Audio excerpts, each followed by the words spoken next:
அதுக்கப்புறம் கட் பண்ணிவிட்டு இந்த பக்கம் காமிக்கிறாங்க. நம்ம ஹீரோயின் வந்துட்டு ஈத்தனை பார்க்கறதுக்காக வந்திருக்காங்க. ஈத்தன் பார்த்தா அப்போ தான் ஸ்விம்மிங் பூல்லேருந்து வராரு. ஆனால் யார்ட்டையும் ஃபோன் பேசிகிட்ருக்காரு. ரொம்ப சோகமாக இருக்கிறாரு.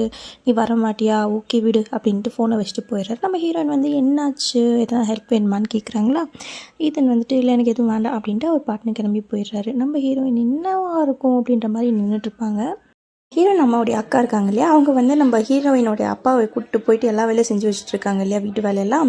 ஸோ இங்கே வந்து க்ளீனாக இல்லையா டேபிள், அதை வந்து காமிக்கிறாங்க கூப்பிட்டு. உடனே இவர் என்னாச்சு அப்படின்னும் போது உடனே இவங்க வந்து சுத்தமாகவே இல்லை, உனக்கு தெரியலையா நான் உனக்கு என்ன வேலை விட்டுட்ருக்கேன்னு, நீ போனதுக்கப்புறம் என் தங்கச்சி வந்து இவ்வளோலாம் கஷ்டப்பட்டா அப்படின்னு சொல்லிட்டு சொல்கிறாங்க. இந்த மாதிரி பார்ட் டைம் ஜாப்லாம் போனால் அப்படி இப்படின்ட்டு இவங்க வந்து எல்லாம் சொல்லிட்டு இருக்காங்க. அம்மா இது வீட்டு வேலை செய்ய வைக்கிறதுக்கு என்னென்ன பண்ணிகிட்ருக்கு பாருங்களா. அப்படியே நம்ம தமிழ் சீரியல் வில்லியை விட ஓவராக இருக்காங்க.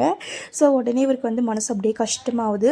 ஏன்னா இவர் போனதுக்கப்புறம் இவங்க ஒய்ஃப் வந்து எவ்வளோலாம் கஷ்டப்பட்டாங்க அப்படின்ட்டு இவங்க சொல்லி காட்டிட்டு